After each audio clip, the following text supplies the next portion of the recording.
What's good, y'all? It's your boy Ross back at it again with another video. So we're gonna check out, here's how much it really costs when you crash at the Nurburgring. Now, I have recently seen a video, and maybe you guys have seen it on social media. I think somebody was driving on the Nurburgring, and it was like, I don't know how it happened, but one car ended up hitting, I think, somebody that was in a Porsche, and the Porsche ended up flipping off the track and catching on fire. And I'm just like, damn, this is obviously their personal vehicle, because they do allow days where you're able to drive your personal vehicle on the track, but there are other people on the track as well. So, this is kind of an interesting situation to see what happens after that, after unfortunate situation like that happens. Just once again, you're racing at very high speeds on a, well-known track. Some people are more advanced than others when they're on there, and, accidents do happen. So we're going to check this out. This should be a very interesting video. Appreciate all love and support. Let's get right into this one, man.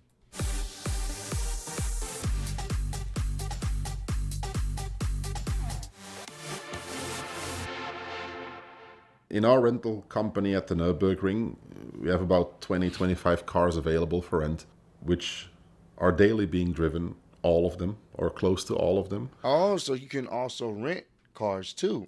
That I didn't know. So maybe it was one of the vehicles that were rented, but I do know they do offer opportunities where you are able to drive your personal vehicles on the track if you want to. I don't know how it goes about, but I believe that is a situation. But I didn't know they also have cars that you can rent out too. So you can imagine it's a lot of cars doing a lot of driving on the Nurburgring. So once in a while, people do crash as well. When people crash on the Nurburgring, whether it's in our rental cars or even in their own cars, the result is the same. It's kind of the same, apart from that the rental cars have an actual cap of liability, whereas your own car has no cap of liability. Yeah. This is a big one because insurance policy in Germany changed actually this year, where you simply cannot be insured anymore on the Nürburgring. This is a long story cut very short. There is still ways to do it, but this is a very long and complicated legal thing, which I am not too knowledgeable about because I'm not a lawyer and definitely not an insurance lawyer. So this is all very boring as well to explain. But damn. So basically, they're like, look, we're not insuring people going on this particular track. If you go on this track, this is on you. Whatever happens, whatever damage, whatever happens, it's on you. Damn, that's even really unfortunate for the clip I was talking about of the person getting their Porsche, it was a horrible crash. I don't even know if they made it out alive. So I just remember seeing the clip on Instagram, but I'm like, their car was completely totaled. So, that's just a loss just on themselves. And, once again, I don't know if they are alive or well. If you guys know what clip I'm talking about, comment down below. But damn, man, that's crazy. Just go from the fact that you're not insured, because that's how it is in 99.9% of the cases. Crashing at the Nürburgring is expensive, as in really expensive. Like six-figure expensive if you really want to, actually. The internet is full of stories with barrier bills of the Nürburgring, and I had to pay like this amount per hour that the Nürburgring was closed. This is all not true at all. I will first state the factual things, and that is that no, the Nürburgring does not charge you for closing time. If you crash on the Nürburgring and the track needs to close, you are not responsible for that. That's it, or at least not financially. Everybody who ever claimed to pay 2,500, 5,000, I've even seen on Reddit numbers going to the five figures, 12, 15,000 per hour, that the Nürburgring is closed because they crashed. Not true. Never happened. Never will happen, by the way. They simply can't count that. How much money do they really lose? How much can they charge you for it? It's simply impossible. So it really is not true. Now, the barrier damages, those are true, and they are expensive. If you crash your car on the Nürburgring, you damage their property because it is a privately owned piece of property, and you'll need to pay for it. Now, in most cases, your third-party liability insurance will kind of pay up for that. Depending which country you're from, they can come back to you basically and claim the money back because you were not insured to drive on the Nürburgring. That's why, to say it easy, you're not insured at all. Jeez, Barriers. look at these accidents, bro. Just imagine, not only is your car cooked, but you gonna have to essentially pay them back for the barriers, because I mean they're not cheap. For them to keep operating at, for safety reasons, those barriers got to be replaced and fixed up relatively quickly, and they're not cheap at all. So damn. Or like 128 euros and 70 cents at the moment per meter of barrier that you hit. You cannot hit 1 meter of barrier. Wait. 6 figures for 1 meter? Wait, I just have to. Wait. Hold on. 70 cents at the moment. Like 128 euros and 70 cents at the moment per meter. Oh, 128. I mean, that's still a lot per meter. That adds up, especially if you just really destroyed a big section of it. That adds up very quickly. Meter of barrier that you hit. You cannot hit 1 meter of barrier because we have 4 meter in lengths and there are 3 barriers on top of each other. It's going to be difficult to hit just the middle one. You're always going to have all 3 of them. So the minimum is like 12 meters. We call this 1 barrier, which is 12 meters of actual barrier. So do 12 times 128.70 cents, and there you have your number of what every impact will cost you, which is about, 1,600 euros. On top of that, obviously, there is barrier posts, which actually hold the barriers. So these cost like 90 euros each. So you're going to damage 4 per barrier as well. Then we have the track marshals, which needs to come to you to wave the yellow flag for your accident. And that's now 157 euros per time that they need to come, actually. Then you get the towing, which is always the same price. Again, their horror stories exist on the internet that they pay thousands for the towing. Not true. It's fixed prices. It's always the same number. No, the towing company is not scamming you. It is simply that's what it costs for everybody. It's the same. This is actually a small story, which is an internet hoax about the Nurburgring, crashing at the Nurburgring. Everybody believes that it can bankrupt you. Yes, it can, but it won't in reality. So it's not something that people should be too scared of. Is it expensive? Hell yes, yeah. It is. But running... I mean, just in general, if you taking your car to any track, whatever the case may be, even if it's on a drag strip. I know y'all have seen plenty of videos of people losing control and crashing into the other lane just on a drag strip. Like, you take it to a track, anything like that, there is a very good chance that you could crash. Something can happen. And you can lose thousands of dollars for just a few minutes or seconds of high speed.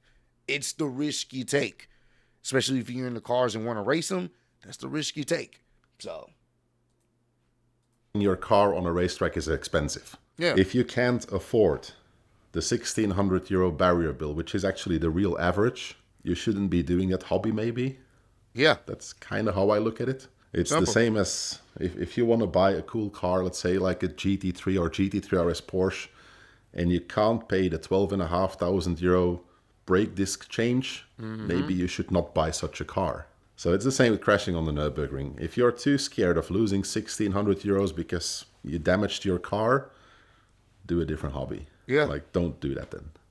We had a guy crashing one of our Golf GTIs, and he managed to mix up the throttle and the brake pedal in one of the fastest corners of the track, which is always a very fantastic thing to do. And he kind of rolled the car a few times. Now, luckily, all cars have roll cages, so both the driver and the passenger got out unharmed, unscuffed, nothing happened to them. But that was the biggest barrier bill that I've ever had.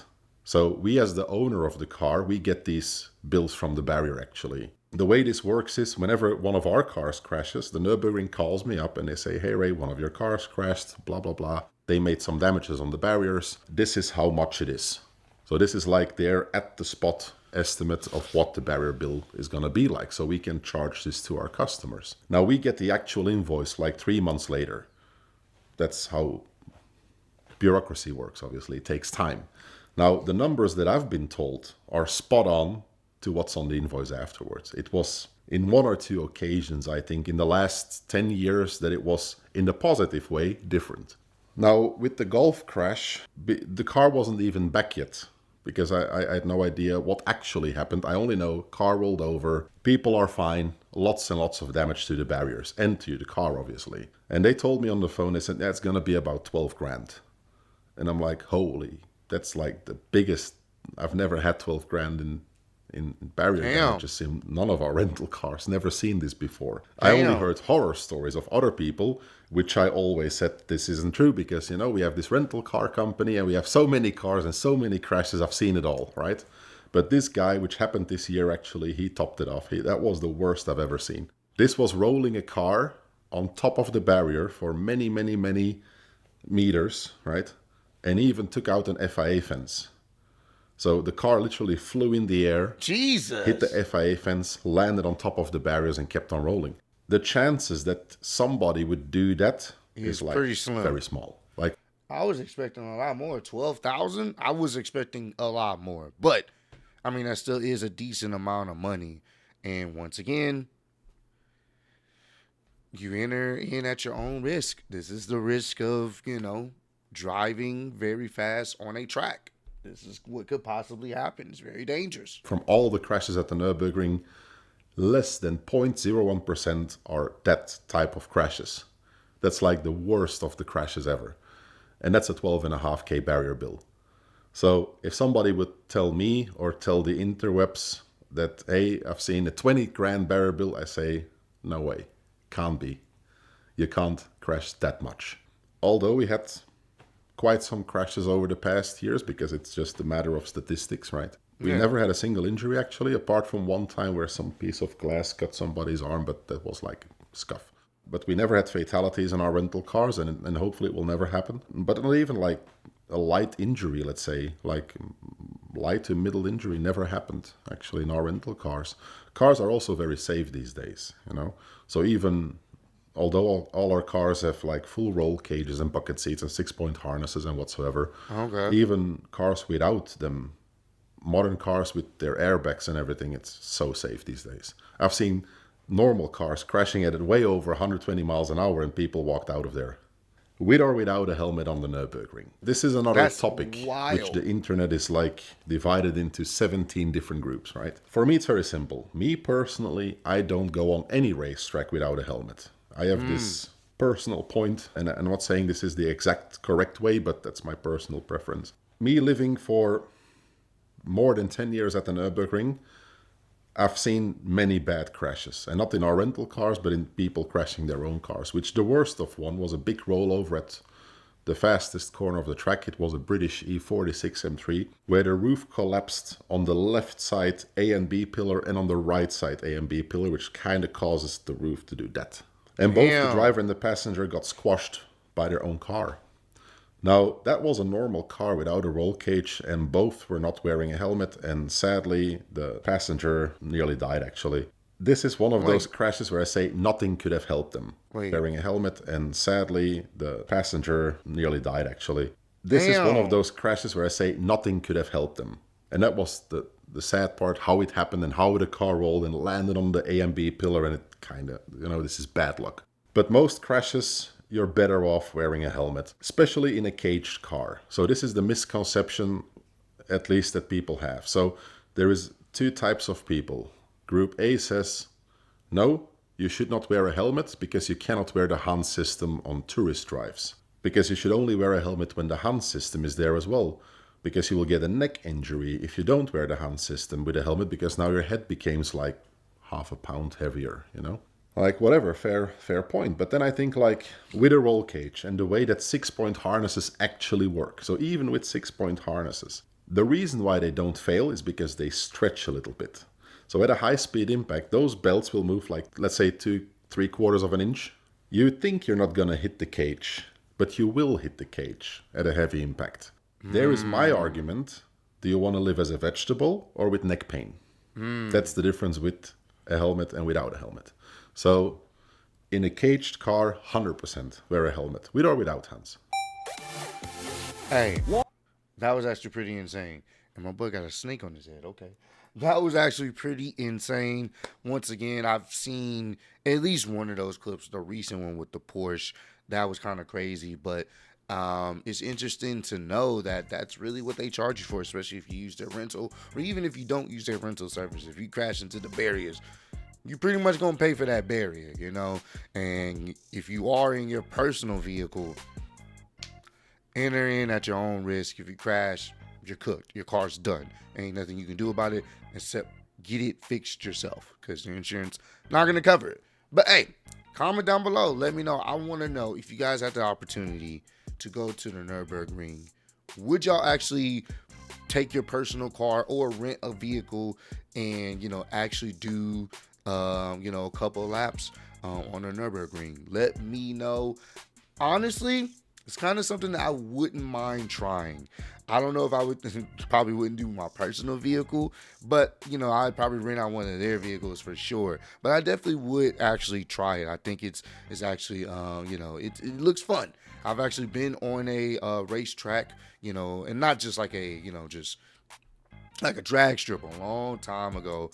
There's a place down here not far from Houston, on the outskirts of Houston, where you can actually race exotic vehicles. So hopefully we can try to do that this year. But I actually did it, I think, for my 21st birthday. I was in a Lamborghini Gallardo, and it was I gotta find a picture of it, but it was actually pretty fun. I had someone in the passenger seat kind of just assisting me with the driving, but it was actually pretty fun, just trying to handle the turns and stuff like that. I had to sign like a 20-page paper, telling them I won't sue them in case something fucking happens or whatever the case. So that was actually fun. I wouldn't mind trying at the Nurburgring, maybe one day. But I appreciate all love, support. Road to 150K. Appreciate y'all kicking in with me. See y'all next one. Peace.